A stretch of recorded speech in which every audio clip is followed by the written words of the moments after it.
Hello ನಮಸ್ಕಾರ, welcome to Madhu Dimple vlogs. ಬೆಣ್ಣೆ ಮಿಲ್ಲಲ್ಲಿ ಫ್ಲವರ್ ಮಾರ್ಕೆಟ್ ಇದೆ. ಅಲ್ಲಿ ನಮ್ಮ ಮಾಮ ಸ್ವಂತಕ್ಕೊಂದು ಅಂಗಡಿ ತೊಗೊಂಡಿದ್ರು, ಆದರೂ ಪೂಜೆ ಕರೆದಿದ್ರು, ಹಾಗಾಗಿ ಹೋಗಿದ್ವಿ.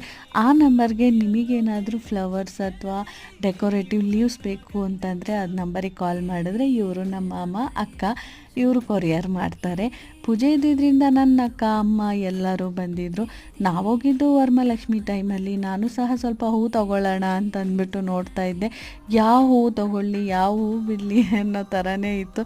ಒಂದೊಂದು ಹೂ ಒಂದೊಂದು ಕಲರ್ಫುಲ್ಲಾಗಿ ಡಿಫ್ರೆಂಟಾಗಿ ಕಾಣಿಸ್ತಾ ಇತ್ತು.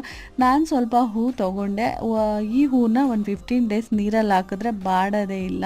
ನಾನು ಸ್ವಲ್ಪ ಹೂ ತೊಗೊಂಡೆ. ನಮ್ಮ ಮಾಮ ಇದನ್ನೆಲ್ಲ ಹೂ ತೊಗೊಂಡಿದ್ದಕ್ಕೆ ಒಂದು ದೊಡ್ಡ ಬ್ಯಾಗಲ್ಲಿ ಪ್ಯಾಕ್ ಮಾಡಿ ನೀರಲ್ಲಿ ಹಾಕಿಡು ಅಂತ ಹೇಳ್ತಾ ಇದ್ದರು.